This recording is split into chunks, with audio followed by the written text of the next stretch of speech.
Warning, the following show features constructive opinions performed either by professionals or under the supervision of professionals. The views expressed are ours and may differ from views of any other entity. Accordingly, the Tim Zabriskie Show and the producers must insist that no one recreate or reenact any conversation or activity performed on the show.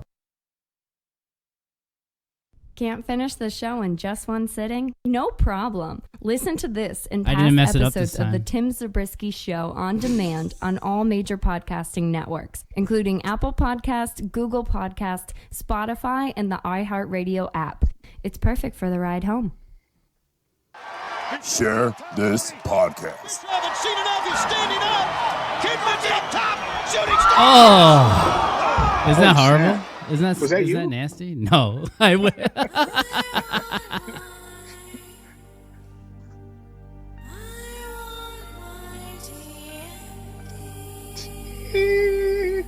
Yes. You like that? I like it. You're gonna hear it like 8 more times.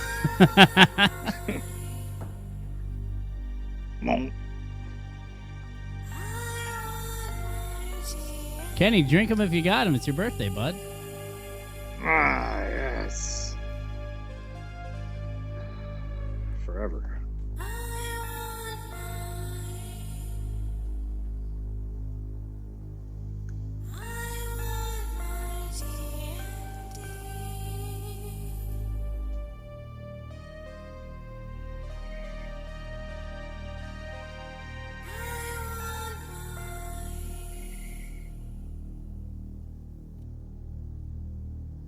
Yes.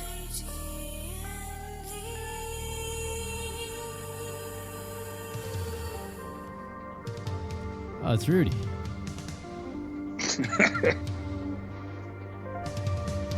Yes. You like this? Who made this nonsense? I did. I love it.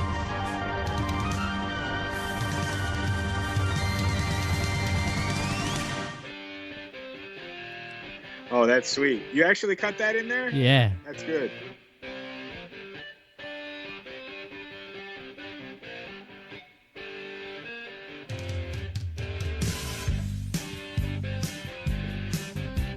I want you to send me a copy of this so I can play it at the bar if I ever go back to there. Okay. Yeah. DJing. I like it. It's on YouTube. Yeah, Sweet. look at them Rose Boys. That's the way you do it. You're fighting tides on the TNT. Hey, Cody, that's the way you do it. Oh, I might not Double play or it. nothing, get the pre-show for free.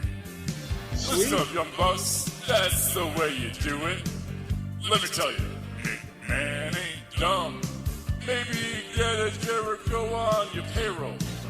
Maybe get a head near to Captain Free. You got your super That didn't rhyme. indie darlings, custom kick pads, super kick parties. You got your rallies and your pyro, and all the stars from WWE.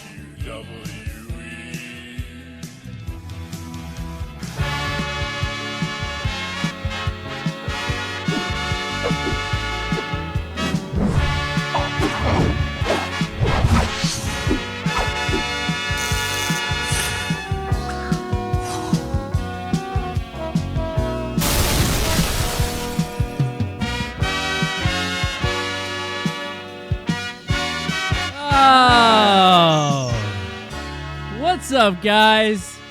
Tim Zabriskie here. Back at it again with the brand new vid.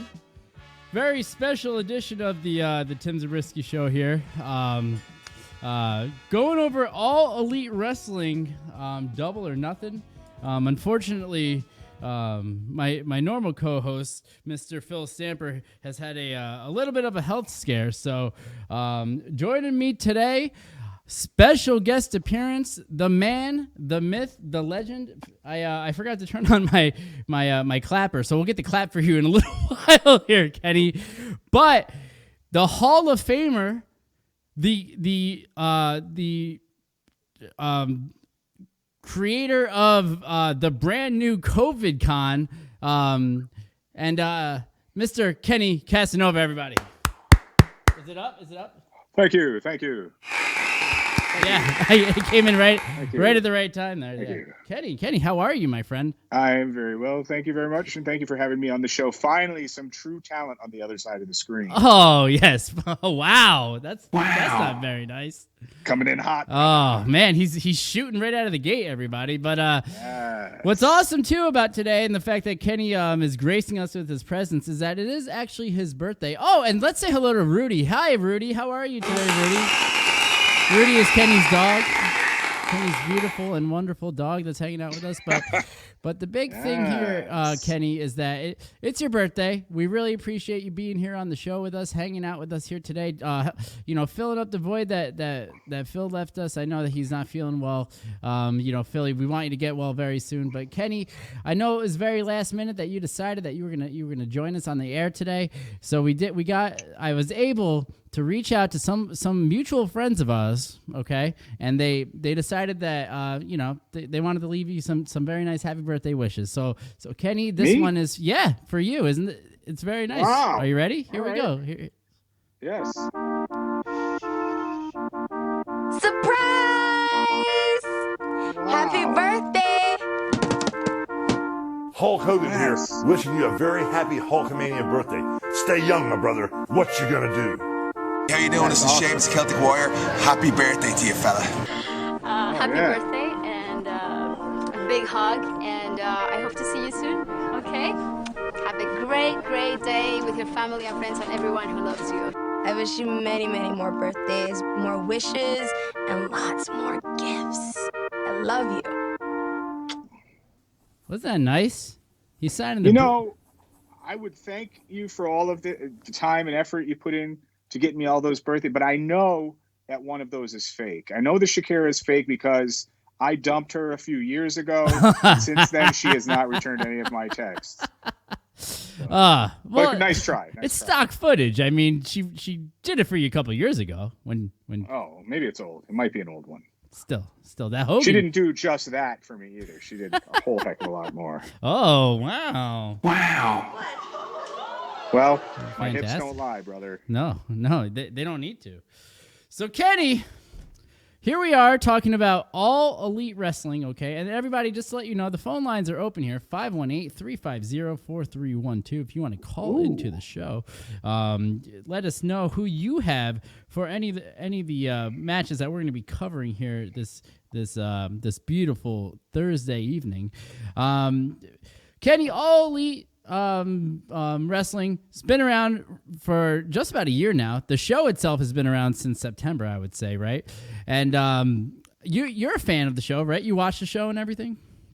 Yeah, I watch it every week. I'm digging it. And I think out of all the shows that are out there right now with the weirdness of the COVID-19 hitting, Right. they do it right. Their audience, the way that they're doing the audience, they got a few people outside of the ring and making just enough noise, maybe adding a little bit of fan sweetener, if you know what I'm saying. Right. Just enough so there's still excitement, and it's worth watching. Like, I have a hard time watching the shows where it's just really quiet and it's just the two people grunting in the ring. I mean, it's nothing much more short of apartment wrestling from the 70s, Right, otherwise. right. So without that audience. It gives more of like a if you were to go to like New England Championship Wrestling, if you were to ask me, Kenny, where they would be taping their shows for like internet TV or anything like that, and a young Timmy I and buttery Burt Williams are getting squashed out by whoever they want to, even though we drove 7 hours to go there and all the other workers are around the ring.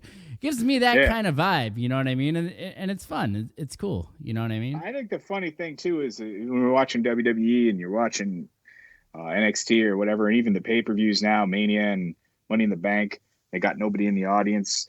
It feels like the wrestlers don't have a whole lot of experience working a match where there's no one in the audience. Whereas you and I, we probably have even more than the WWE audience of what to do when there's silence in the audience because of the lack of skill from some of the promoters we worked in the past. So exactly.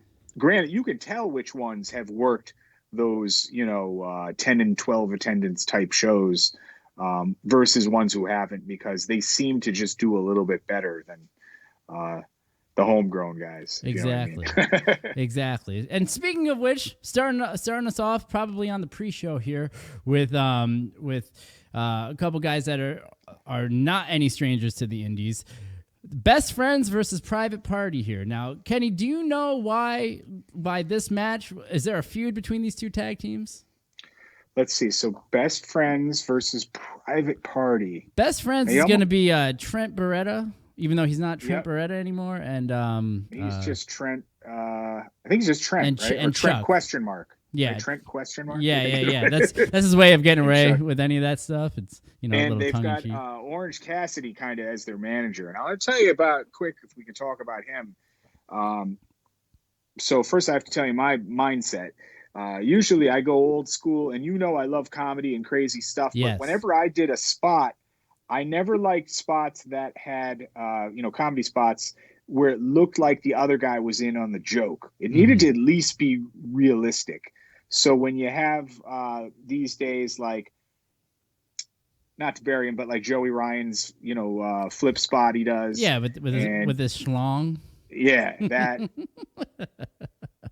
Like visible Darth Vader mind control choke slam spot where the other guy has to take a bump when you put your fingers in the air, or a fast forward spot, or a mind control snake charmer spot, or whatever, whatever you want to call it. All those things where the other guy looks like he's in on the punchline to make it happen. Yeah, I don't really like those. But a guy like Orange Cassidy, I think, is doing it right. He comes out and does something silly, right? He does the kick spot where he kicks you a few times and then he does a real weak kick. That could be considered like a mind screw. Yeah. And because afterwards, if you continue to watch the match, the dude's a good worker. Like if he can do one of those, topes or plancha, with his hands in his pockets, which is crazy dangerous too, right? Because you can break your fucking wrist doing something like that. Yeah, he does it pretty well. So I'd have to say, I don't mind his contribution to comedy. In fact, I like it. Yeah. Like I said, I don't like some of the other ones, but I think he does a good job, and I enjoy his matches there. Now, Private Party. Tell me who they are again, because for some reason I'm not knowing them by the title. Is that the two guys, that real skinny black guy that does crazy flips? Yes. So they're kind of like the token guys. You know what I mean? Like it's like the Crime Time of AEW, right, sort of. Right. Or like the more club though. Yeah, and rest in peace, Shad. By the way, rest in peace. Yeah. So I don't think that is a feud right now. The feud, as I recall, let me think what the match was the other night, because that was it. Geez, I'm drawing a blank. Well, out of these two guys, though, who do you got going over these two teams? Probably the Best Friends. Yeah. The Best Friends seem to get a bigger push, I think, than the other two guys. Yeah. And you know what I like about these guys that I know that you'll appreciate? These guys had they had their own little show that was on High Spots, right? It's their own streaming show. And do you know what their big question was that they would ask all the other workers that were coming on? Like Samoa Joe would come on or whoever. They'd always ask them if they would wipe their ass sitting down or standing up. And oh, jeez. It's an interesting question. You know what I mean? I never thought of that. People would do either or. I'm a real sit down kind of guy, I guess. And yeah. And every once in a while, I stand up because I'm in a hurry because I'm like, oh, okay, and then I'm going to the next thing. I would almost want to say, I'm not positive on this, but I would almost want to say that one of them probably has a wife or significant other in the medical field, because believe it or not, my sister is an OT, and that's a question that they ask old people. They actually ask that to old people. What they do when they actually go. Like if they stand down, sit down, if they reach forward inside the bowl, if they reach back behind, because it has to do with the whole muscular and all of that regularity of old people that could hurt themselves in some degree. So she told me that question long ago. That's they asked that of all their patients, which is odd. So my go-to question is, who is your favorite Beverly brother? Do you have one? I don't even know their names off the top of my head like that. I tried. Oh, that would have been sweet. Who's your favorite Beverly brother? I'd say probably either Bo or Blake. Okay, either or. It's either one of the two. Bo or Blake. It depends on how I'm feeling. Already, Phil, if you're watching this tape, already 90% more comedy than you bring to this wow. career. Wow. Oh, no. Yeah. Oh man, Philly, get well soon. I love you, buddy. So you're going with Best Friends. I'm gonna have to go with Best Friends too. I don't know enough about Private Party, but the whole thing is that I don't know. The Best Friends are over. They're fantastic workers. I really like their gear and everything like that. They get a lot more TV time, so I'm gonna pick them just because of that. Yeah, absolutely. But who do you guys have? Give us a call, 518-350-4312. The phone lines are open, so feel free to jump on into the conversation that we're having right here. All right, so Phil, coming up next, we'll bring it over to the ladies here. Now, we do have, did I just call you Phil too? You did. I kayfabed it. I was going to let it pass. Yeah, but... Kenny, I'm so sorry. This is a change for me too. I miss my bud. But I'm so glad that you're here.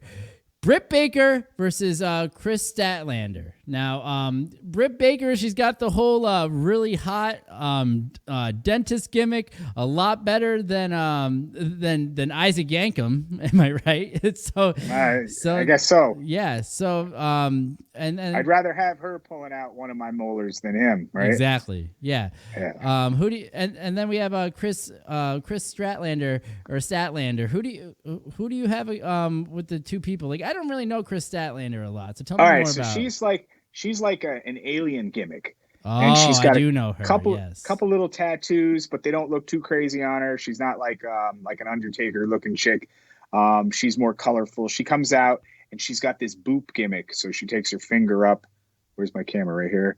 And then she comes up and, like you boop a little kid in the nose. Yes, she does it to the camera. She does it to the ref. She'll do it to one of the wrestlers and stuff. My guess is, if I were going to go by push, they're pushing the Doctor. They're pushing her harder than the other one, though I like the other one better. I'm going to say, but you know what? Is this match to actually get a contender match against the champ? Who is yes. Rosa? Yes, it Nyla is. Rose? It is. This is to determine the women's title challenger. And Baker locks Statlander in the lockjaw outside of the ring, allowing Shida to get the win over Ford. Baker, so my guess is you got to have the face win, right? You would think that the face is going to win to take on Nyla Rose, who's heel. Yeah. So, but they already wrestled, though. The last pay-per-view, it was Nyla Rose versus the Aliens. So I don't know that she's got me. And when was the last time? Has Baker had a challenge at Nyla Rose yet, though, too? No, because they're both heel right now. Yeah. So they might have worked each other early on, but not recently, because the doctor or the dentist, what's her name? Britt Baker. Baker, that's it. One day she'll Baker. be Brittany Cole, though, if she keeps her cards up right. So, they might have worked because she turned heel maybe a couple months back. So they may have worked early on, but recently they're both heels, so I can't see them having. I'm looking at this as a booker standpoint. I'm not as a fan. And I wonder if I'm doing this wrong. No. That's how we try to call this on the Tim Zabriskie show. Is that we try to look at how they're going to do the whole card, and also where are we going from here? Is always what the big question is whenever we're doing this stuff. Erica Kane says hi. Hi. I work with Erica. Hello, Erica. Hi. So what am I saying here? I'm going to say that the alien, she's going to win because you got to have a good face. You got to have a good face like Rudy's up against the bad guy. But I don't know that she's going to win. I think they're going to let Nyla keep it longer. So, there you have it. But recently, this is a lot. Too. Yeah. And this is a lot different than what you would get from WWE, because it's not like these guys are doing a pay-per-view every single month. You know what I mean? These guys are spreading their pay-per-views out quarterly, if not even longer than that, kind of the way that WWE was doing things older so that they can build up these longer storylines. So it's almost a harder card to predict in that sense. So, and with that being said, at the same time, it's like one thing that I'm really grabbing onto that you just said is that the alien here had already had this match at the last pay-per-view. I think they did. So you almost would want to say maybe they're going to go. So I'm going to go with Britt though, also because of Britt's the baby. You know what I mean? I don't think she is though. She's heel now though. She turned heel recently. So that's why I'm kind of like torn at this. But maybe they're doing this to turn Nyla face, though. You know what I mean? Maybe. So here's what I've said for some time. It's odd that. Well, I don't want to say that it's odd. I think keep it 2020. All right, things aren't odd anymore. Yeah. I know. You just have to live with it, Ken. No. That's not what I'm saying at all. What they've chosen to do is the right thing to do. They have a transgendered woman who they don't make reference to as transgender. They just call her a woman, right? And that's the way to go these days. Right. So what I was thinking, but she's heel. So she's a monster. Tough because, she's Nia. She's Nia Jax. It would be cool to turn her face, because then you're really getting over the idea that it doesn't matter. You know what I mean? But she's heel right now. So a thought I've had is, why not get one of these other guys that have been loud, like Val Venus or Jim Cornette, bring them in, have them go after Nyla, then Nyla immediately turns face. Yeah. And then you've got even more of the equal opportunity type, like you said, 2020 vision on what a wrestler is these days. So that's what I think they should do, is bring in someone to go the other route, and then you get the fans even more behind her. Maybe that's the move that's coming up with Baker staying heel. And that's funny, because that's where I'm going with it too. Yeah. Keeping her as a heel, being like, look at this freak, right? Look at this person, you shouldn't be here, saying shit like that. That's really going to be like, this is fucked. You know what I mean? So like, picture them saying to Cornette, hey, we'll bring you in, spit some of your filth, that it's your old school filth that some of the people are going to hate. Yeah. And he does. He comes in, does a little shoot angle. See, the problem, though, with Cornette is that Cornette just got... It wouldn't be a shoot. It would be a shoot. Yeah, he just got fired in the past year from the NWA for saying some fucked up shit like that. You know what I mean? Some too old school. Like, not. And it wasn't even that bad of a joke. It's just 2020. It's just old. Yeah. That sort of shit. But I like Cornette still too, because I'm old school. So what can you do? But that was my thought.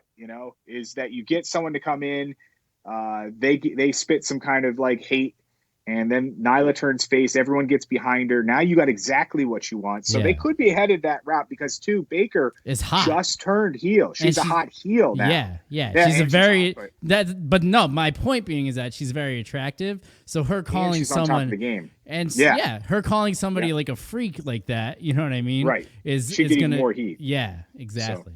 So. But I don't know if they're going to want to play with that idea. They may. It's not. They're not ECW though. ECW definitely would have done that. But they're edgier. They're on the edgier side. They are edgier than WWE. So I don't know. We could be looking for something like that. But that's just my thoughts. I don't know. Gotcha. So you're going with Nyla, or not Nyla. You're going the Alien. I'm going to go with Brittany on this one. And there's no switching. Right. You got to choose one time, and that's it. Yeah, and I picked the Alien just because I think she's cute. She has a nice butt. Nice. Whoa. Wow, that was unheard of. I tried to go, I tried to flip and do the other 2020 the other direction. So totally sarcastic. Hope you take that as that. But if not, we're good. I'm reading a script that Tim wrote, so I don't get any of the heat. So. Yeah, don't worry about it, Maria. Wow. All right, so I think it's time that we have I'm trying to also at the same time fantasy book the way that I think that the card is going to be going from top to bottom. Okay. All right. So the next match that I'm really thinking here, right after the girls, would be a scramble. They're calling this the Casino Ladder match here, Kenny. We have Darby Allin, the guy that comes out on the skateboard, Colt Boom Boom Cabana. Our boy Orange Cassidy is in this. Yes. Then we have Ray Phoenix, Scorpio Sky, Kip Sabian, Frank Kazarian, Luchasaurus, and a mystery. So would that be Zack Ryder? Let's throw some guesses at who that mystery is, because it's got to be a WWE release, because that just happened, right? Yeah. The big release. They dumped 20 people. Got to be one of them. I'm going to pick Zack Ryder. Can I do that? Or would that have been your pick? Kenny, no. You can have that pick, but my whole thing is that they're still in that 90-day. They only got released on April 15th. I don't think it. Yeah, but I think I heard it didn't matter because of the way they were released. What did you hear? So I didn't hear this. Yeah, no, I actually heard that the 90th dated release didn't apply because they were getting cut off without enough notice or something to that effect. I don't remember how it was. What? Yeah, I heard there was like the All of no a sudden? competition didn't. Yeah, I heard the no competition clause didn't matter here because of some reason, and I don't know what the reason was, but I've heard that a few times. So, yes, I don't know. I don't think that they're gonna. Okay, here, let me give you a little bit more on that. Okay. Wasn't Brody Lee also on that list of those people that were cut? He's on the card. He's on the card. And he's already on the card. He's already been there. So these people who've been cut were cut with the same group as Brody Lee was. So it could be any of them. No, Same Brody with Lee Matt was Hardy. Brody Lee was cut way before this. Was he? Are you sure? Yeah. What about Matt Hardy? He's on the card. We'll get to him. What? But you're not listening though. The contract, we said 90-day. He was released and he was there within like a 2-week period of time or something. He was released before that. He was released right after WrestleMania. No. Oh, I don't know about that. Oh, I do. You might know more than me. Yeah. I don't know. If it's gonna be somebody, all right, are we keeping it to somebody that's in that pack of people? What was the pack? Was Sheamus one of them? I feel like Sheamus was one of them, wasn't he? Guy who just wished me a happy birthday. Rusev is in that pack. Oh, you're right. I remember that. Rusev now. would be a good pick for that. Yes. It was Kurt Hawkins, Zack Ryder. Yep. It was what's his face from the cruiserweight guy that they're still keeping on the card though because they have him in the cruiserweight tournament. He managed Bobby Lashley. Yeah, the white. Yeah. Oh no, Leo Rush. Leo Rush. He was released, right? Yeah. Yep. But I'm talking about the blonde guy that was crying on Twitter, and then they kept him around. It was like the smartest thing he's ever done. Was it the guy with the T-shirt? No, that was a this black guy was like right? the commissioner for a second of 205 Live. Oh yeah. Rockstar Spud. Drake. Yeah. Maverick Drake. Yes, Rockstar Spud. Maverick. Yes. I actually like him. I thought he had some good chops. I thought he was good. Yeah. I think him crying on Twitter like saved his career. You know what I mean? That was Maybe. Did they keep him? They kept him after He's that? still in the tournament that they have on NXT. Oh, so maybe it was a work. Yeah, it probably was. And they built a whole package around him and everything too. It was very nice. Very smart. You said package. Yeah. Yes. I'll hide my light here. Get my light ready. All right. And besides, see, I want to show you my technology here. This is my light. This is making me beautiful. I'm thinking about getting one of those round. Do you know the round gimmick lights you see? The selfie lights. They're round, and you put the camera in the middle. Yeah, the ring lights. Are those sweet or are they lame? They're pretty sweet. The whole thing is that I have these two lights and I forgot to turn them on, but I have them right here. But I also have lights here. You got to get lights that are plugged in because I have these two runs off batteries and they die halfway through the podcast. So it's bullshit. Hey, there, Kyle Cabral. He says, "What about Zack Ryder?" That's what I think. That's my pick. But you can't have that. If anyone's going that fits this style of match, I don't. I would say Rusev is probably the best. Not one. bad. Did they keep Lana though, or did she go with him too? She's still in the angle where she's fucking Bobby Lashley. That's disgusting. Who does use the F word? Who does like Rudy that? got? Who does Rudy got? Let me ask Rudy. Rudy, who do you think will be the mystery? Oh, he thinks it's a Bullet Club member, but I don't know how to answer that. Is there a Bullet Club member available? There might be a Ring of Honor one, right? Yeah. What's his name? The villain. The villain with the umbrella. Is he open? Could he go? He could appear anywhere at any time. I feel like he's signed. Well, maybe he could show up. They need to get a couple of those, right? A couple more of the elite suite guys. Yeah, but I don't know. Those Ring of Honor has announced, they made a public release, because they wanted to get their name out there, that they're paying all their guys in full through this whole coronavirus.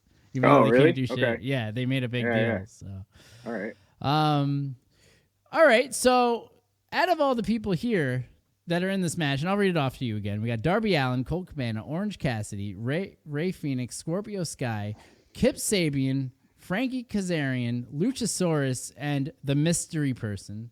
The mystery competitor. Yes. The big question here is Who wins? Not only who wins, but who's going to get the future shot at the AEW World Title. That's who wins the. Okay, so whoever wins this match, gets the. All right, so if it's a big name, also, hold on one second. Then it could. Let me read the rules here because I got it. Let's read it. Let's read them. The match begins when 2 men in the ring and a new competitor will enter every 90 seconds. 8 participants will. 8 participants were specifically named.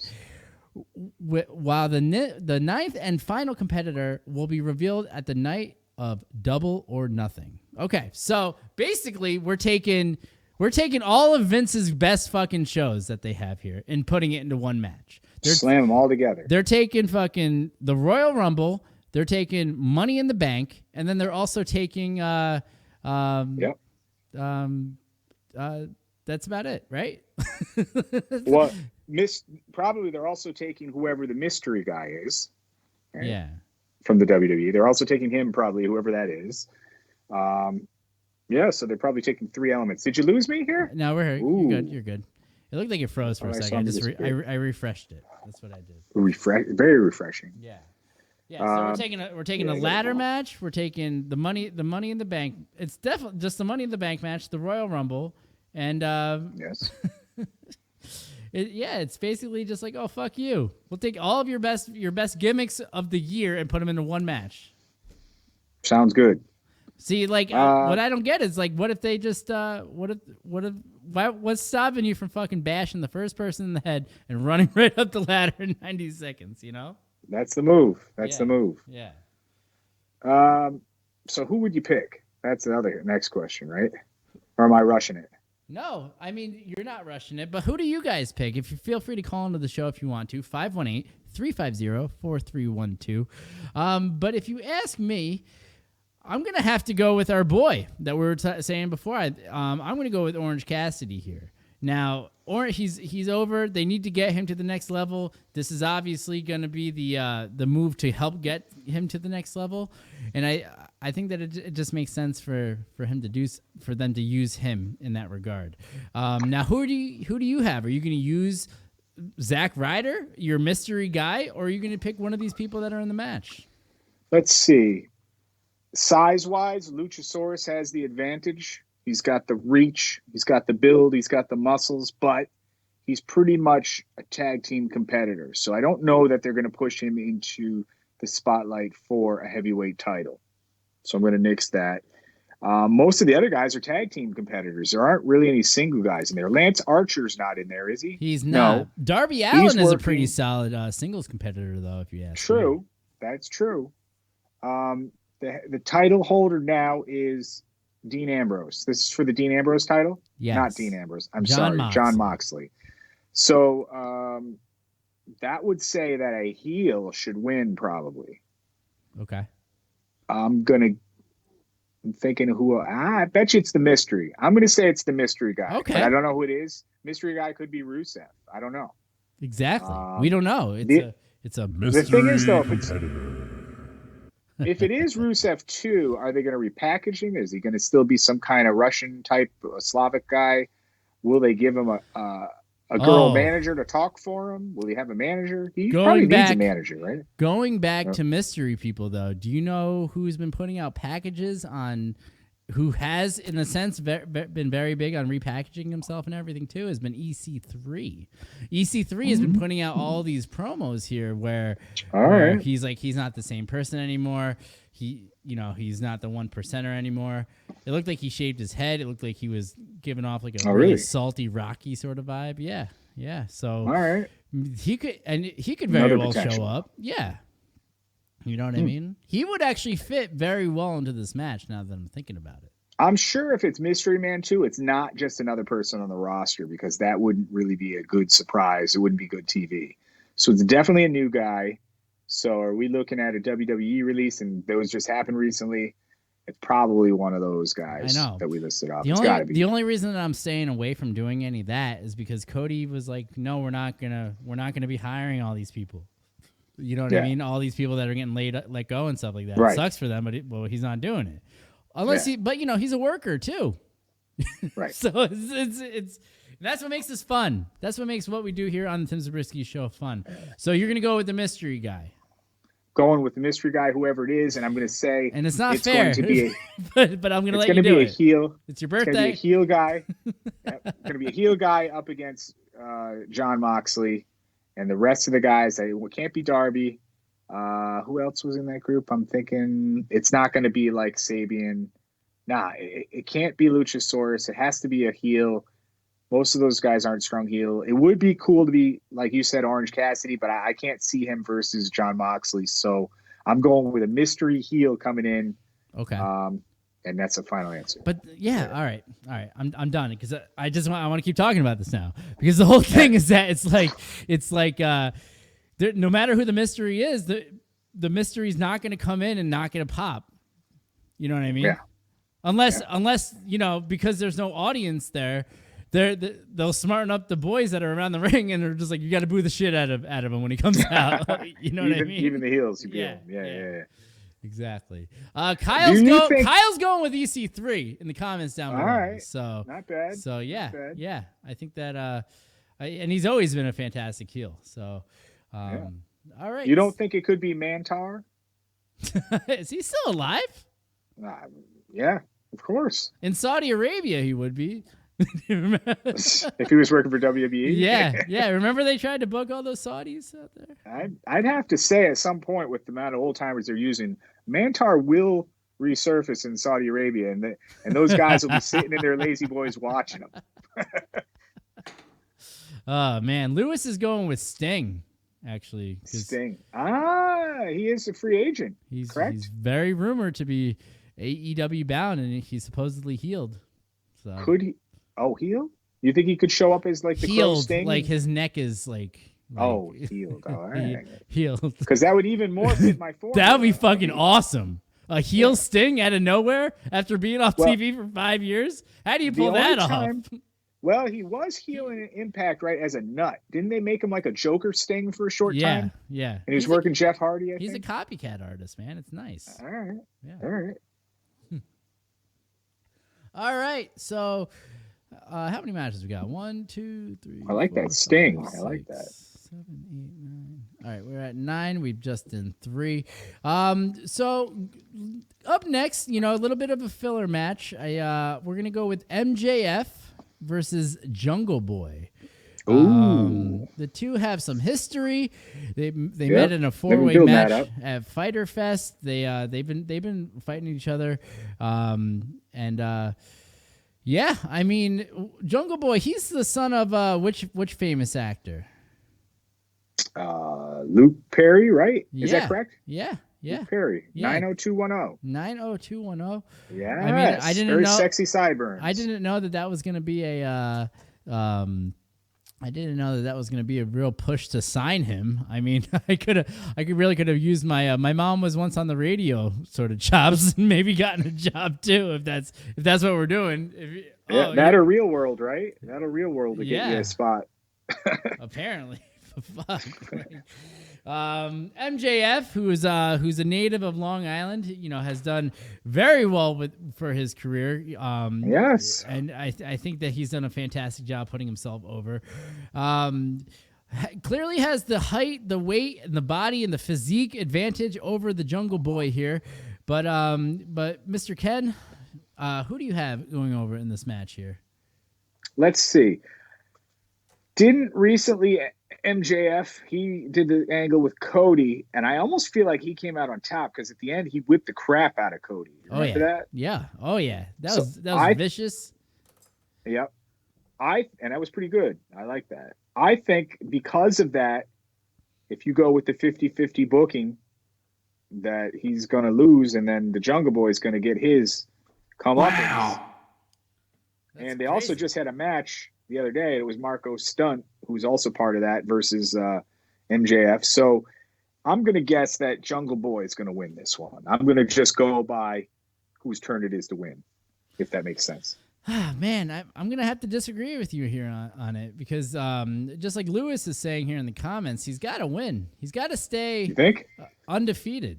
You know what I mean? Because the whole like with the Jurassic Express, but not just that. It's also because he's a star, man. He's got to be in that main event picture. This is just another match to show off what he can do, working with somebody that's going to be flippity doodah all over the place, and just a different clash of styles, and it's just going to help him get to that next level. He's a star, man. I don't see Jungle Boy being a star, and they're trying to develop stars for their next round of promotional material for the next season that's going to be coming up soon. We'll give you this. He's got the heel stuff right. Everybody says that as far as heels are concerned, he doesn't care about selling T-shirts. He doesn't care about looking like the bad guy on Twitter. He doesn't try to thank the different people that he's worked in the ring against, and break kayfabe. He stays heel. He stays a jerk online. Yeah. And does the right thing. And he's a young guy. And he's got the kind of face that you want to punch. He's got that smirk that you don't like. He wears that scarf that grows on everyone but makes them hate him even more. Yeah. So first glance, I would say you're correct. But at the same time, if you bury the other guys constantly, they're nobody either. So I don't know how to answer that. It could end. Actually, it could be a what's one of the schmaz kind of deal where the other people come in. He starts beating on Stunt, and the other guy, Wardlow, his bodyguard, might start beating on the little guy or something. And that's a big fucking dude, too, Yeah, if you see him next to Stunt, it's ridiculous. Yeah. He, comes up to his shin. It's bad. So, I don't know. I think that I think there won't be a pinfall in that match. Can I call that? Yeah, I don't think that's a half-point bet that we call. That's what we call it on here. But who do you guys think? Give us a call, 518-350-4312. The phone lines are open. Let us know who you guys have, or write in the comments as you continue to do, and we thank you for doing that so much. See, I like the idea that you're saying that it might be a surprise sort of win on this one, Kenny. It's making me think of maybe Razor, maybe 1-2-3 Kid, that whole situation here. Maybe that's what we need here. You know what I mean? He fucking, he powders out of the ring really fast, runs to the back, and then we move on from there. You know what I mean? All right, we'll do one more. One other thing to point out, though, too, is just that Jungle Boy used to be kind of like the underdog, and Luchasaurus was his big, backup. But Jungle Boy's starting to get kind of big, and he's been working out, and he doesn't look as scrawny as he did when he first came in. And now the other guy is really that's the Marco Stunt. So I don't know. We'll see, I guess. You think that Jungle Boy's having some juicy juice here? Is that what it is? Some jungle juice. That would have made the joke funnier. Oh, yes. But once again, Phil Stamper's not here to give us that comedic twist. Oh, gosh. Oh, man. Kenny Casanova, guys. At Kenny Casanova. Make sure you follow him. Quick win. Yeah, he's got it. All right, so finishing off the first half here on the show, I'm going to go with the man that's been wrestling for 4 decades here, Phil. Dustin Rhodes versus Sean. Oh, I called him Phil again. Son of a bitch. Kenny. I'm sorry, Kenny. I mean, wow. I'm sorry. I apologize. If only you were next to me, you could chop me every time I did that. Kenny, Dustin Rhodes versus Sean Spears, the former what was his name? The guy that did the 10 gimmick. Remember? Ty Dillinger. Tyler Dillinger. Ty Dillinger. Yeah. Tie dye, right? Tie dye. Yeah. So this is a last-minute addition to the card here. Spears issued a challenge to the veteran on the May 20th episode of Dynamite. So just yesterday, Phil, and a short time later, the bout was made official.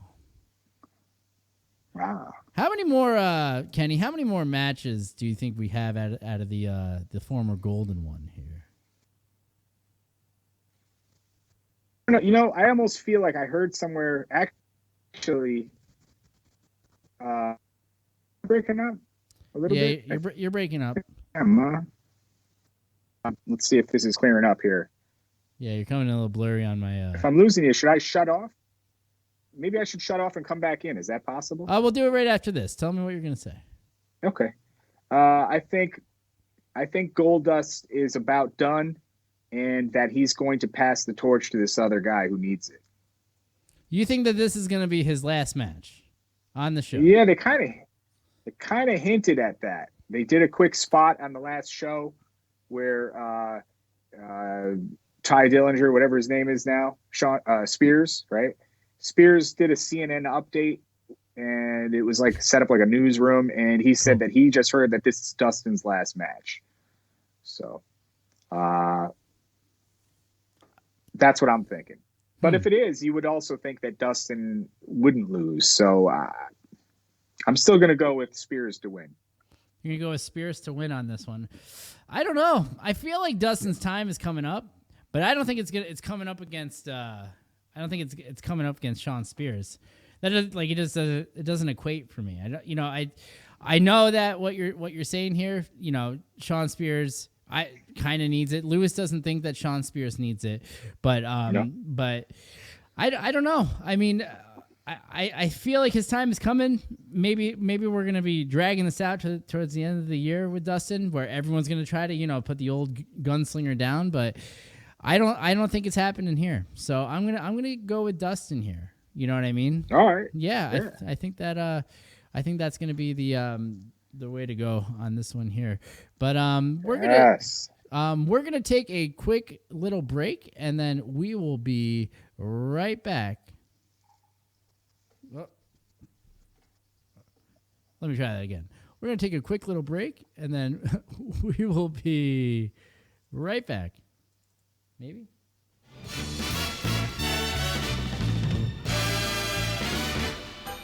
Promotional consideration paid for by the following.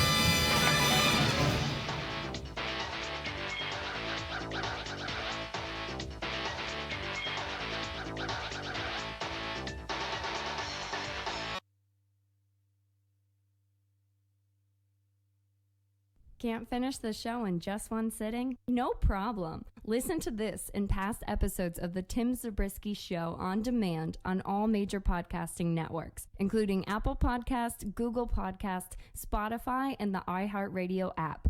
It's perfect for the ride home. Babe, what shirt are you wearing? My Tim Zabriskie Show shirt.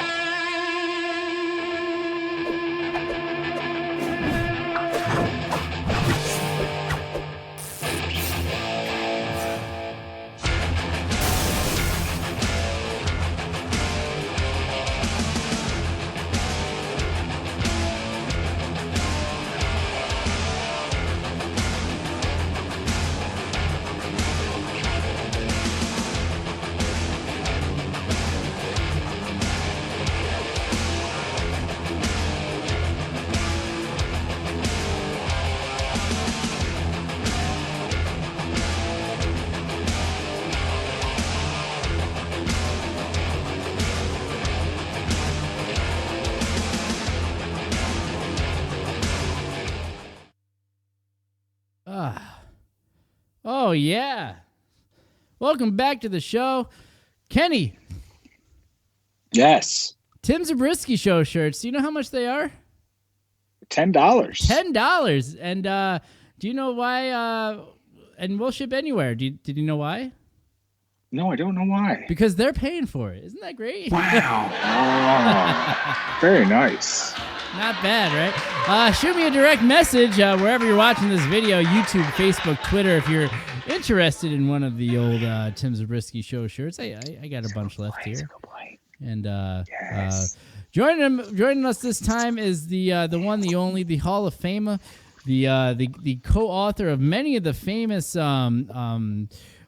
professional wrestling autobiographies that are out there in the world today, with like Brutus the Barber Beefcake, Kamala, Vader. Who else you got on your We got Sabu. Who else? And Dangerous Danny Davis, the star of WrestleMania 3. Yeah. That's yes. awesome. So, also working on Just Incredibles and Sid's right now. That's awesome. I think it's really good, because a lot of the times what happens with a lot of these wrestlers that we don't know, as soon as they're done working at the bigger companies, it's not like they, a lot of these guys have health insurance, or they have retirement funds and stuff like that. And Kenny has always been someone that looks out for these guys, and it's a great thing that Kenny's done, really been able to help out with these guys. So round of applause for Kenny Casanova here. Kenny, it's they're gonna love you some more. Now, lately, Kenny and his wife, I do want to give her credit for naming the event that you're so involved with, that you've created here. Conventions have always been a big part of wrestling, and helping people meet their famous idols from yesteryear. And Kenny, you've really taken the opportunity to start COVID Con. Now, COVID Con went from being a small little Facebook group into being on Fight TV, which is just amazing. Wow. Considering like that this was a free event. And I think that not only was it successful the first time, and it went for the whole weekend of the beginning of this past month, but you're doing another one. Kenny, tell us more about that. Who's going to be on this one? So we're starting to throw it together, but the idea usually is we get a bunch of authors, we get a bunch of historians, and we get a bunch of wrestlers, put them all together, and every so often a new one enters the circle. That's what the last one was. This one, we're doing factions, so we're going to get a couple of groups at the same time. So every 45 minutes, a new faction will enter the ring of doom. Yeah. It's pretty cool. It's sort of like what you're looking at the screen right now. There's a couple of boxes that open up, very Zoom-like, very Google Meets, Google Hangouts looking. You'll just see a wrestler over in the corner. You'll see a moderator. You'll see maybe an author in the ring.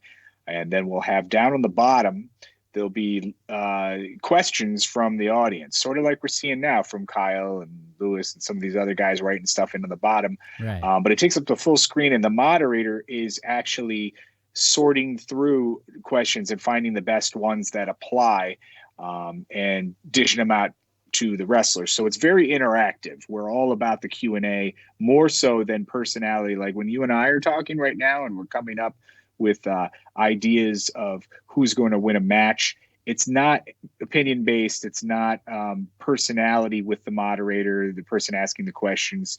It's the fans running the show with their questions and the moderator sifting through and finding the best ones that make for good quality entertainment.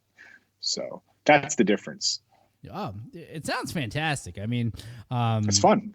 Yeah, definitely. And you had some really big names that were on the last one. So, like, I know that DDP was there. Who else did you have on that? So we had Sid, and everyone kept joking that Sid was going to no-show constantly. That's yeah. And it was ridiculous. Like, were other names saying that Sid was going to no-show? Yeah. When I booked Hurricane was on the show. When I booked Hurricane, I asked him to do it. First thing he said was like, Sid's going to be there? He's going to no-show, right? Like, that was just the big, joke. And so we moved Sid around to make him to the very end of the weekend so people would wonder if he was going to no-show. And he didn't, because I'm doing his book. So if he no-showed, that would be dirty. That's hilarious. But yeah, we had Sid. We had a neat 80s kind of 80s, 90s kind of panel. It was the Shockmaster. It was Cousin Luke, the Bushwhacker. It also had Coco Beware in there. And then randomly, we had a run-in of Gilbert for no reason at all, other than I wanted a surprise, so we made Gilbert run in. It was pretty cool. That's awesome. We had an ECW panel. It had Sabu, it had Blue Meanie, and it had Joel Gertner. So we had all kinds of little surprises like that here and there. Tito Santana did a run-in on a guy. A lot of fun stuff like that here and there. That's cool. We're going to be doing some same type of stuff next time. Who should we be expecting for the one that's coming up? And what's the date of that again? It's June 14th, and you can find it at facebook.com/groups/wrestling bookmarks. That's the name of the group, Wrestling Bookmarks. And that's where you would go if you want to ask questions. So that's where we're soliciting questions. But you can also find it in a couple other places, and one of them being Fight TV, where it'll stream live to households everywhere. Yeah. As far as names are concerned, we have a lot of the same names before coming back. We'll probably have the Hurricane. We definitely have Sid. We have Cousin Luke. We got Shockmaster again. We have our little group of people that we're going to use, some here and there, but we're going to be adding other people in. And I started just kind of putting it together today. Basically, a lot of these guys, they still do a lot of travel and different things. So it's tough to get everybody in line. It's easier when there's only a week or two left. So names will start to come. Mm-hmm. But today I talked to Ricky the Dragon Steamboat. I talked to Kevin Von Erich, and I talked to IRS. Out of those three, one of them sounds definite. The other two sound like maybes, and usually maybes in this business mean no. So, and write down in the comments below which one of the three you think are going to be showing up as a definite. Those are three that I talked to. Also, Joel Gertner confirmed today. Matt Kuhn. Do you know Matt Kuhn? Matt Kuhn. Matt Kuhn is the music guy for all the Conrad shows, Oh, like the Conrad podcasts. He had his own podcast for a while that did pretty well. We got a guy named Jerry or JJ McGuire, who was the music guy for Jimmy Hart when Jimmy Hart did all of the themes for WWE. So That's he did cool. he did Demolition's music. He did Shawn Michaels theme.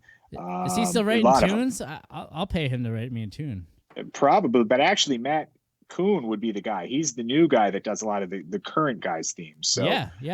I could connect you to him, and he'd do something awesome. I think I think that'd be sweet if he made me a song, right? Yeah, Yeah. he does it too. He's good. Yeah, we'll talk about that later. All right. Yeah, for sure. So June 17th, right? June 14th. June 14th. I'm sorry. Sunday, 4 to 10. And once again, it's mostly Q&A. Lots of questions from the audience. That's basically what we try to push for. And we do have a T-shirt for sale. You can get at Pro Wrestling Tees. If you type in COVID Con, you'll find it. Oh, nice. They gave me a Kenny Casanova T-shirt store at Pro Wrestling Tees. So that's the only shirt up there. But yeah. That's awesome. Yeah. Yep. So yeah, we'll Kenny will he'll type the link into the video here, and I'll pin it. That way, everybody that's watching this will be able to find the group and then reserve your ticket. And because Kenny, how much does this cost? Free, absolutely free.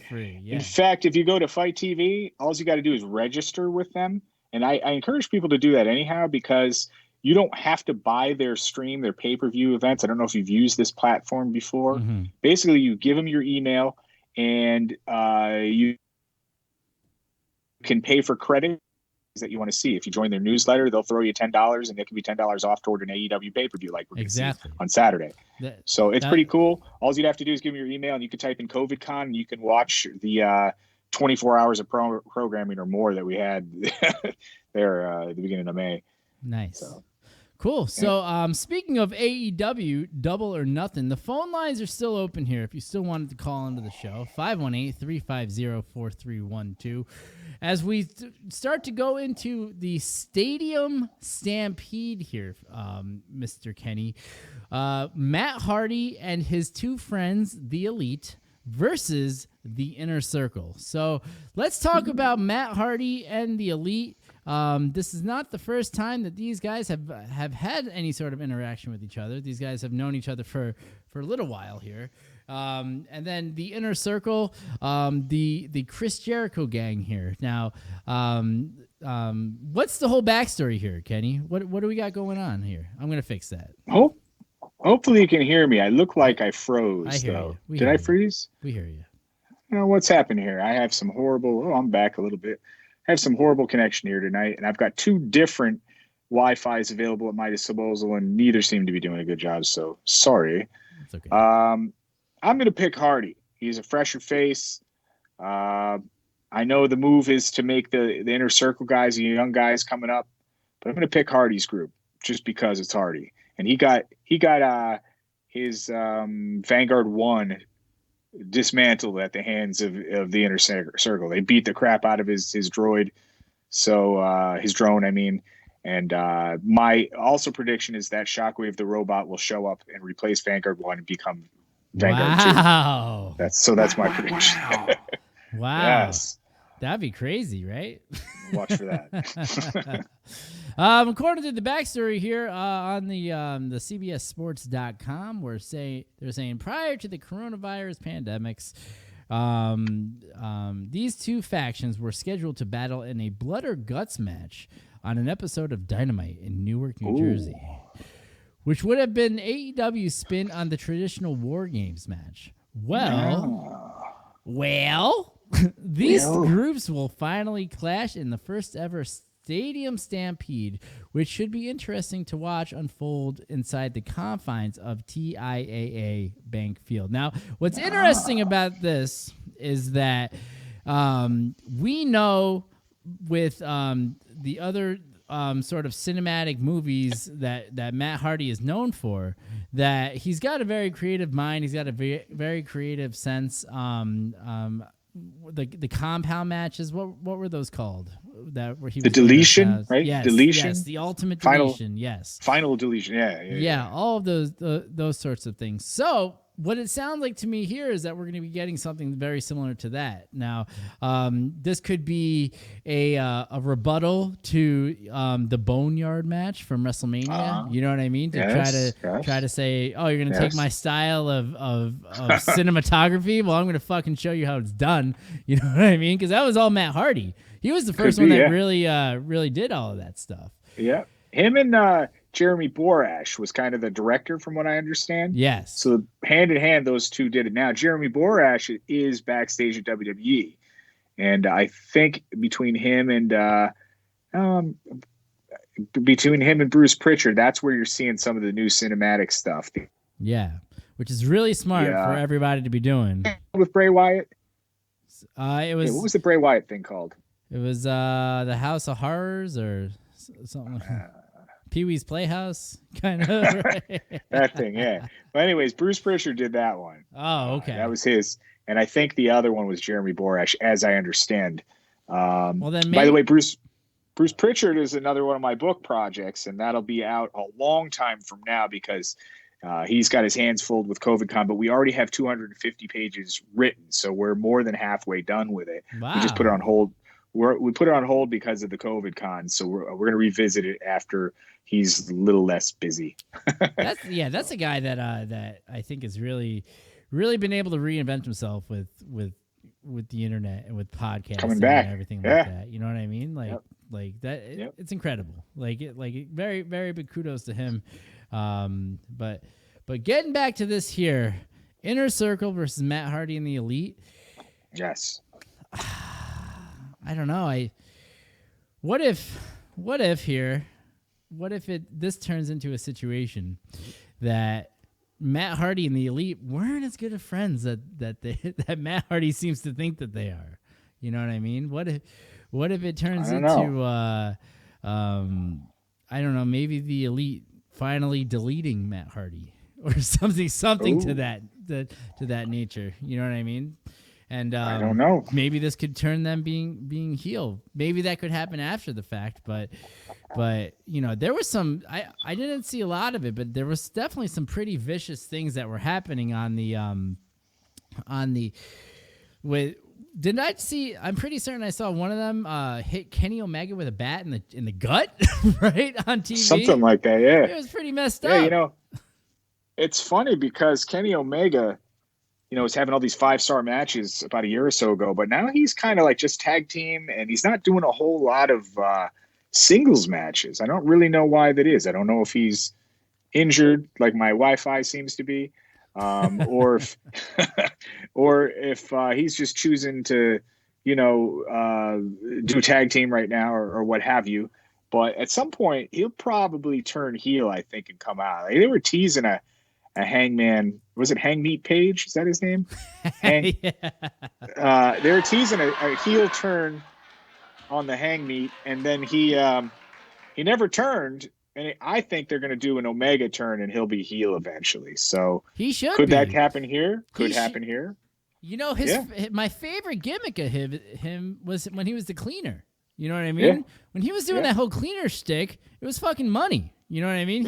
He was as a someone that was just fucking heel and over and everything. Like, yeah, go back to that. You know what I mean? I would love to see him be the heel. Maybe he's the reason that the team's gonna lose, because I'm going with the Inner Circle. Okay. I'm gonna go with you on this one. Kenny Omega is going to turn heel, and then he's going to go against the Elite, and especially Matt Hardy. Maybe Matt Hardy gets a little deleted, just a little bit. Right? Maybe just a pinch of deletion. But yeah, I think that it's the only move. Something here is going to happen on that side of the fence. The Inner Circle, they're going to stay packed, but the other side, I don't know. I'm waiting on that. I think it's going to happen. Yeah. All right, so we have 2 matches left here, Kenny. All right. The first match here is going to be for the brand new All Elite Wrestling TNT Championship. So after this whole tournament has ended, we wound up with Cody and Lance Archer. Okay. Yes. These are some old rivals. And the whole thing here is that with the World Heavyweight Championship, Kenny, Cody is never allowed to try to challenge for that one again, because at one of the past pay-per-views, he lost to Chris Jericho, and that was the stip. That was going to be the stipulation. So is that going to be the factor here, Kenny, that helps him get over? I think so. I think so. Now, so is the idea that Cody could never go for the title, even if Jericho's not holding it? Never again. It's never over. Never again. It's probably smart, because you and I both know from a Booker standpoint when the Booker, right, makes himself the title, puts the belt on himself, it's so lame. So Cody maybe said, I'll never do that because I don't want that, that exactly stereotype. Yeah. I'm sure that's what he did. But the TNT belt, I could have the TNT belt, right? So I'm going to put the belt right on Cody, and that's going to be his little taste of gold. I'm going to pick him for that match. But here's the thing, we have to factor in the side banter with Jake the Snake, special guest, the Snake, and Brandy, and how that's going to play into the whole thing. You know what I mean? Because for years and years, Jake is known, and even in this little angle, he's known for his mental game, and that's the best part about it. You know what I mean? I don't think that it makes sense for them to put the belt on Cody at all. All right. It doesn't make any sense at all for him. Why? What's the point? Because if you put the belt on him now, it's just the same shit that they're trying to go against, Yeah. So for me, it's it definitely makes a lot more sense to go with Lance Archer on this one. You know what I mean? Because and we'll get into it going back to the booking of the whole show and everything like that once we move on to the next match. But if we're going to start it off with a heel, and then eventually a babyface is going to get it. You know what I mean? I think that's going to be the best way to go. Keep this whole Jake the Snake thing rolling, and once again, and here's the other wild card here. All right, Iron Mike Tyson is going to be presenting the belt to the winner. That's awesome. It's so awesome. Because have you watched that video of Mike Tyson training again at 53 years old? Have you seen this video yet? He's looking good, man. I think he could take King Hippo right out at this point. And what's even better about that is that he puts that video out, and then the next thing you know, Evander Holyfield puts out a video with him training. And then the next thing you know, Saudi Arabia is trying to book the fucking thing. Out of nowhere. It's they got crazy. Money, man. I don't know. I'm hoping Mike Tyson wears his DX shirt to that. And fucking knocks one of those motherfuckers out. Yeah, man. I think that would be great. I can't believe that he's presenting the belt. Isn't he in the Hall of Fame? Is he in the WWE Hall of Fame? You're asking the wrong person. I think he might be. But no, I don't remember ever seeing him go in. No, that would have been a sweet speech. Yeah. I like to say hi to my mother. That was a Mr. T speech. Dude, that was the greatest speech. You got the wrong T one. badass there. He was rhyming about his mom and everything like that. Oh, I'm gonna say something to my mother. It went on for 25 minutes. It was awesome. And then they had to reformat all of the shows after that because he just went on that tangent. All right. So you're going with Cody? That's who you're going with on this one? I'm going with Cody. I think he made the belt for himself. All right. So this is how we do this on the show. I'm gonna hit the drum roll. I'm gonna introduce it, and then you're gonna say who the competitors are for the World Championship match because you know who's in this. All right. All right. So yes. Hold on 1 sec. All right.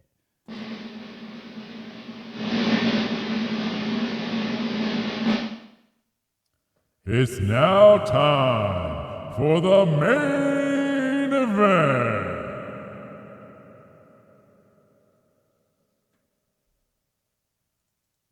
I froze. That was awesome. Go ahead. That was great. Okay, so it's let me see if I got this right. Chris Jericho? No. Versus No. Sean Mooney. Yes. Wow. I forgot. You put me on the spot. I forgot. What's the main event? I don't remember. Whisper it, and then I'll do the announcement, and then we can take it again. And then you can cut it out of the tape. Well, there's no cutting out of the tape, Kenny. All right. It's a guy that you once managed versus another guy that you Oh, Brody Lee? Yeah. Versus oh, you're right. Brody Lee versus 10. John Moxley. Yes, okay. Brody Lee versus John Moxley. Do it again. Yes. Do it again better. All right. And now. Wait a minute, you did all it right, now. let's cut the whole fucking thing, all right? Brody Lee versus John Moxley. It's now time for the main event. Yeah. And in the right corner, weighing in at 280 pounds, he hails from Rochester, New York. He is Brody Lee. And his opponent is the current AEW Heavyweight Champion of the World. This is John Moxley. So let's talk about this build-up here, Kenny. The whole thing with these guys is that these guys have been fucking fighting each other for years. That's it. These guys have been wrestling each other in CZW and Ring of Honor and in Evolve. These guys are wrestling each other in WWE, and now they're going to wrestle each other on the biggest stage of their careers, right? They're going up against each other here at All Elite Wrestling Double or Nothing 2020. Brody Lee here has a mental feeling that he's got a lot to prove here. You know what I mean? He did this interview in the past 2 days where he really said that for everything that I've done, I'm ad-libbing what he's saying, but for everything that I've done, you know, I still feel like I have a lot to prove. Nobody's ever felt like I've really been money, and you know, he's directing that at Vince. But the whole thing here is at the same time is that, you know, he really wants to get the big one, and is this going to be the time, Kenny, that he gets that big one? That's what the big question is. Is he going to get the big one? I'm going to say, I think it might be time. I think Brody Lee might walk away with the belt. And they just started up his gimmick. For them to squash it easy like this quickly as he's just starting to come into the gimmick. And it's really starting to look like a real cult. Like they're starting to really kind of make the storyline neat. Where I wasn't sure exactly if they were going to pull it off. Now it's starting to look good where they're beating on that one guy 10 and he's feeding, you know, throwing him to the wolves kind of situation. Yeah. Did you see it the other night? Did you watch that? I haven't seen this part of it. No, I've been watching all the other stuff that they're doing where he's imitating Vince and he's, but the one thing that I don't like about Brody right now is his fucking gear. His gear fucking sucks. Yeah. It's too new wave. They should, Like I should have made almost like a cult leader would look a little bit sweaty, a little bit kind of like a gunsman, kind of, like a Koresh or a Jim Jones kind of leader. They went very corporate with him. Like he looks very prim and proper, professional. But that's the part that I like. You like that? I don't like his in-ring gear where he's looking like fucking a mix between Kevin Nash and fucking Chronic. You know what I mean? Right. Like that whole like why all of a sudden am I seeing a guy that's backstage rocking a sweet suit, fucking, bossing everybody around because he's the fucking leader of this cult, but then coming to the ring looking like he's in a fucking biker gang that smokes weed. You know what I mean? It doesn't make sense. Yeah, it may me. change. I bet you it changes soon. I bet they'll probably switch that up. So on Wednesday at AEW, they lined everybody up with Brody Lee, and there's one guy that has no shirt on. He's kind of getting hazed, and his name's 10. Okay. And they have the slashes on his chest written out with marker. It's like 1, 2, 3, 4 with a slash, 1, 2, 3, 4 with another slash on like his pecs. And this guy's starting to get hazed, and like Brody Lee beats on this guy and makes him go down to the ring and take a whooping from Jon Moxley and leaves him behind. So with me spelling all that out, it almost sounds like 10 may turn on Brody Lee and cost him that match. Maybe in an accidental sort of way, so he gets more ass kicking handed to him. Yeah, well, they've been making him kind of like his beaten boy, and he's the guy that is showing that Brody Lee is in charge, and he's taking all the beat downs. So I mean, he's a masked guy. It could be that is there going to be an unmasking? Yeah, that's what I'm saying. Is like Brody says, okay, finish him off, do something to Jon Moxley. 10 says no. Jon Moxley does something filthy and wins, beats Brody Lee, keeps his title. Then the mask comes off and we see who it was. And now there's a fresh feud between Brody Lee and whoever the guy with the mask is named 10 right now. Yeah. I bet that's what I'm going to write. Now you guys writing on the bottom of the screen, that's good writing. That sounds like what's going to happen. Yeah. I think that's good. That's perfect. Half point bet though, Kenny. Half point bet. Who do you think it's going to be? Under the mask? Yeah. And they've done this before where they'll have a guy wearing a mask, and then when finally the person shows up, they put a different guy in it underneath the mask. So it could be anyone. The body doesn't necessarily look like someone I recognize, though at first I thought it was what's the guy's last name's Cross, not Killer Cross. He was in Lucha Underground.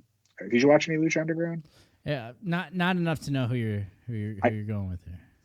Is it Matt Cross? Yeah. I think his name's Matt Cross. M-Dog 20? Yeah. Yeah. Maybe. Now he's got a big beard. His name was Son of Havoc in Lucha Underground. I think his name's Matt Cross. At first glance, I thought it was Matt Cross. Yeah, it's M-Dog 20. Yeah. Still might be him because some of the people who booked that show also pulled some talent from Lucha Underground, as did WWE.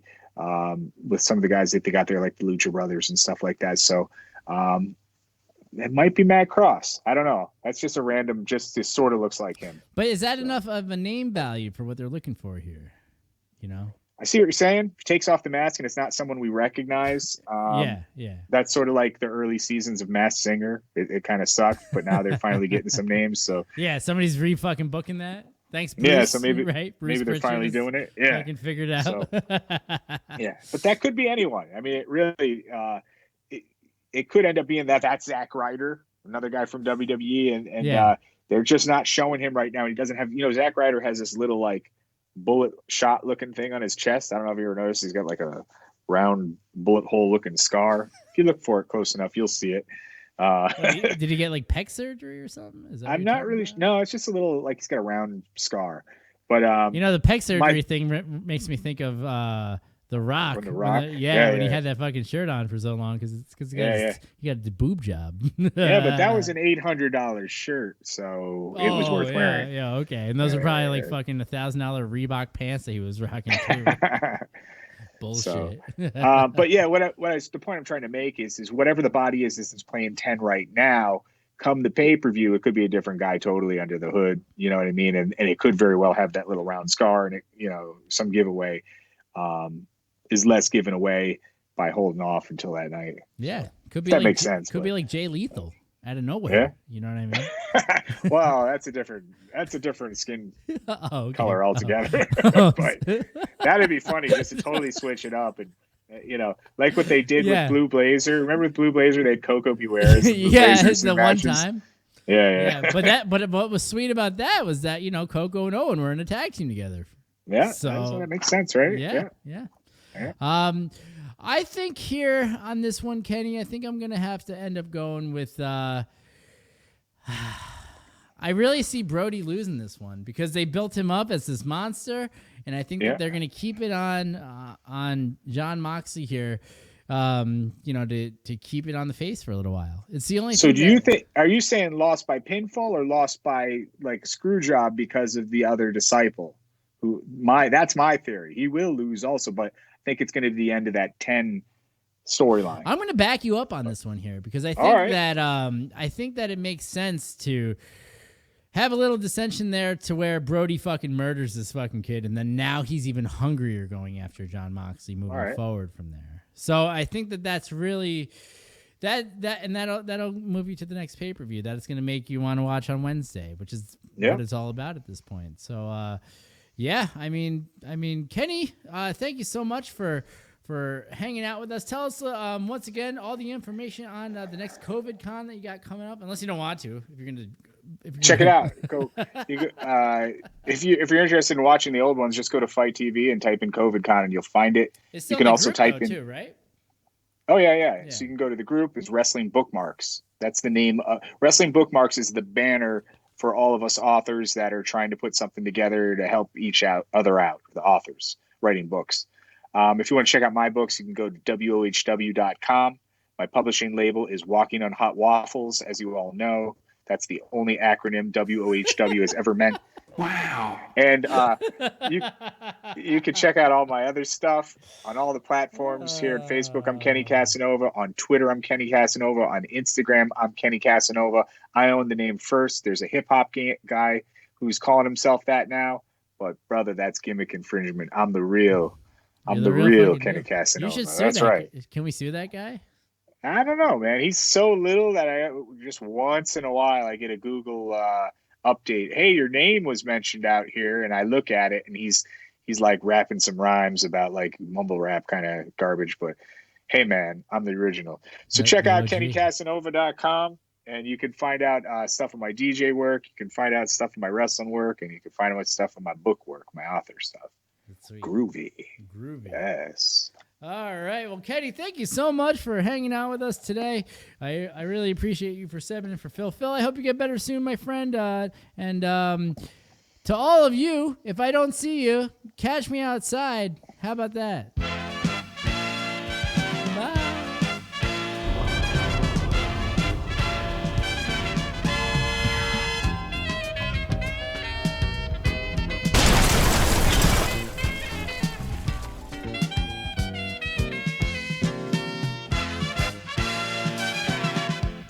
F. Phil Stamper. Wow.